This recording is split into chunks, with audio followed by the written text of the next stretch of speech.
Continuamos en MBS Noticias. Vamos a platicar de un tema que es interesante y que también es importante.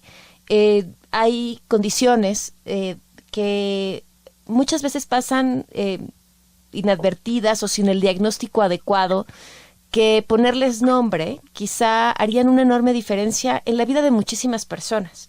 Porque además ponerles nombre se convierte también en un punto de partida. Y en esta ocasión especial, el tema del que vamos a tratar es del Asperger. Nos acompaña en la línea Laura Ávila, ella es directora de Asperger Autismo México. ¿Cómo estás, Laura? Gracias por acompañarnos.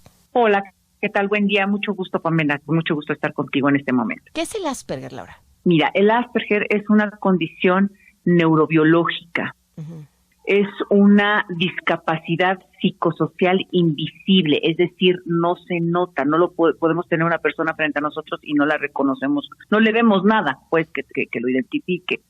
Hoy por hoy, el síndrome de Asperger está dentro de los trastornos del espectro autista. El trastorno del espectro autista tiene 3 niveles y el que tiene menos reto es el nivel 1, donde incluyeron el síndrome de Asperger. Hoy por hoy, cuando se diagnostica como trastorno del espectro autista nivel 1, antes síndrome de Asperger. Ah, ok. Ahora, ¿qué es? ¿Qué síntomas, qué condiciones son las que lo definen?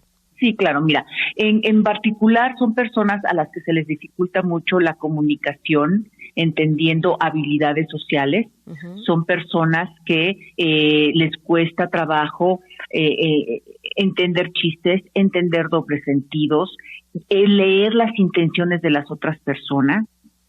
Son personas que sensorialmente tienen mucho reto. Muchos de ellos es la parte de ruidos fuertes, uh-huh, pero otros son las luces, pero otros son las etiquetas, de la parte de sensibilidad. La otra, tienen también cosas que no se ven, como por ejemplo el equilibrio. A veces decimos que tenemos la mejor 2 pies izquierdos, porque posiblemente es el tema del equilibrio. Son personas que les cuesta trabajo leer al otro, te decía, leer el lenguaje no verbal. Fíjate, en la comunicación del día a día, más del 80% es comunicación no verbal, y ellos no lo leen. Lo pueden aprender, pero no lo leen. Entonces, este mundo del día a día, pues es de alguna manera un reto para ellos y es de alguna manera agresivo para ellos, ¿no? Entonces necesitan de algunas adecuaciones. Pero en general eso es lo que pasa con las personas. Y además hay algo que sucede con esto, que no es igualmente diagnosticado entre hombres y mujeres. A ver, explícanos, por favor. La forma de diagnosticar está basada en varones y es difícil de detectar en niñas, pero no significa que no lo tengan o que no lo presenten. A ver, significa explícame. Que se ve diferente. ¿Cómo se ve en niñas y cómo se ve en niños? Por ejemplo, tú puedes ver en un niño que hace mucho berrinche, pero entonces se tira al piso, pero entonces es muy latoso, pero entonces no sé qué. Entonces ya te hace mucho ruido tanto en casa como en la escuela y empiezas a ver qué tiene. Uh-huh. Una niña con Asperger, la mejor es muy calladita y dice, ay, qué linda, qué calladita. O que tiene muy ordenaditas a todas sus muñecas y pues sí, ella como que juega con ellas de manera diferente a las demás, pero mira qué bien las tiene por colores, las tiene ordenaditas. Ah, pues qué bonito. No, hombre, le encantan los animales y se la pasa leyendo de animales y se la pasa observándolos y se la pasa, mientras que un niño a lo mejor está hablando de dinosaurios en todos momentos, en todos lugares, pero una niña que habla de animales, dices, ay, qué linda, ¿no? Entonces, se ve diferente desde un principio. Las niñas, finalmente, con autismo, muchas de ellas, en tipo de alto funcionamiento, ¿no? O sí, que el nivel 1 que hablábamos, sí tratan de estar más tiempo, o sea, sí buscan estar con otras niñas. Okay. Y si las rechazan, porque las rechazan un montón, pues la mejor buscan otro. Y la mejor, o sea, como que son más persistentes. Un chavo con autismo lo ves siempre aislado. O sea, la chava como que trata de pertenecer y cuando ve, y como son, y aprenden, son muy inteligentes, empiezan a ver que si hablan con tal tono, que si les gusta tal grupo musical igual que las otras, que si, pues las aceptan más. Entonces, ¿qué crees? Empiezan a hacerlo. Entonces, aunque traen un rollo de ansiedad alto, no creen que es autismo porque están copiando, porque tienen la mejor amigas o creen que tienen amigas, porque están siguiendo lo que hacen las otras chavas. ¿Y entonces cómo te das cuenta? tienen una ansiedad horrible que las tienen que medicar, por ejemplo, o ya creen que traen una bipolaridad, y entonces por ahí empiezan a verles otro, vaya, ya llegan con un especialista, y cuando ven que no les están pudiendo ayudar, y llegan a ver otras variantes, pues ya las empiezan a detectar. Incluso como ya están más grandes, después ellas mismas se dan cuenta, ¿sabes? Empiezan a leer, ya están más grandes, empiezan a leer y a ver y dicen, híjole, pero a mí también me pasa esto, pero también me pasa en el otro. Y muchas viven sin el diagnóstico. Dices, ¿cómo se da cuenta? Pues puede que nunca se den cuenta, Pamela. Puede que nunca se den cuenta. Y están tomando el chocho para la ansiedad, pero no saben la causa de la ansiedad.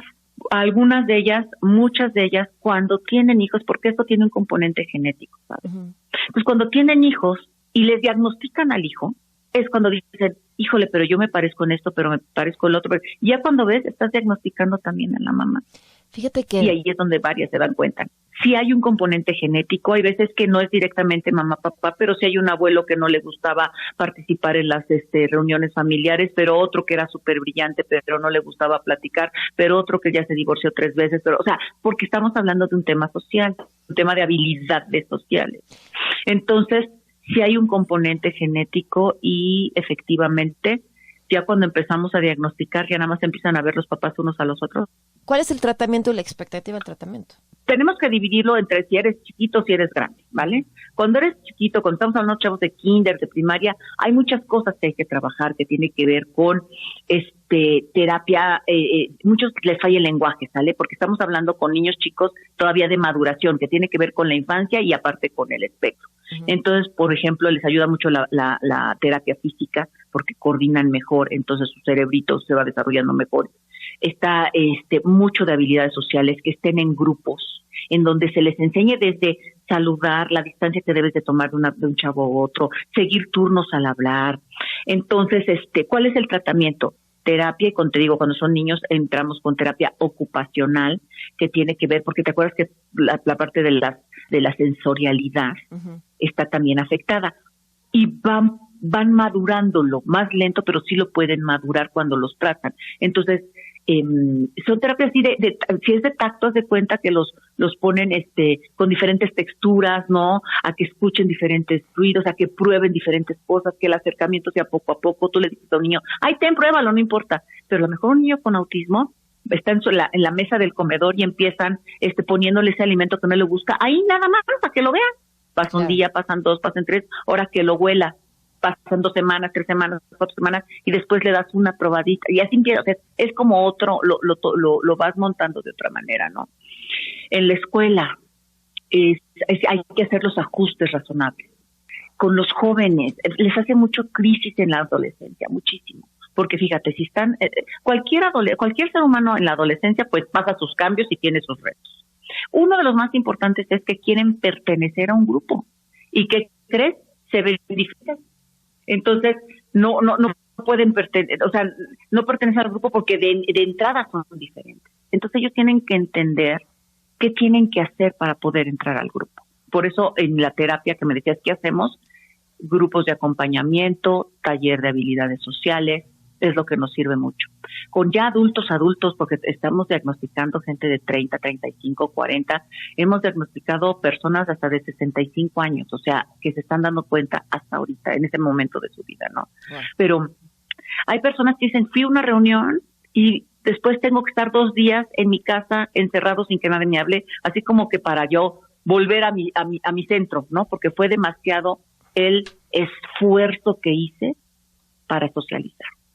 Entonces, ¿cuál es la terapia? Pues la terapia es primero saber de la condición, saber cómo se ve la condición en ti, desarrollar estrategias para que la pases mejor. Claro. No se trata de ir divulgando que tienes la condición, pero sí de saber pedir qué necesitas y cuándo lo necesitas. O sea, pues muchísimas gracias. No, al contrario, encantados de poder dar difusión, y de eso se trata la asociación, de dar difusión, de capacitar, digamos, de entrenar a la persona con la condición, pero también de sensibilizar a los que no tenemos la condición. Pues continuamos. Es viernes, están en MBS Noticias.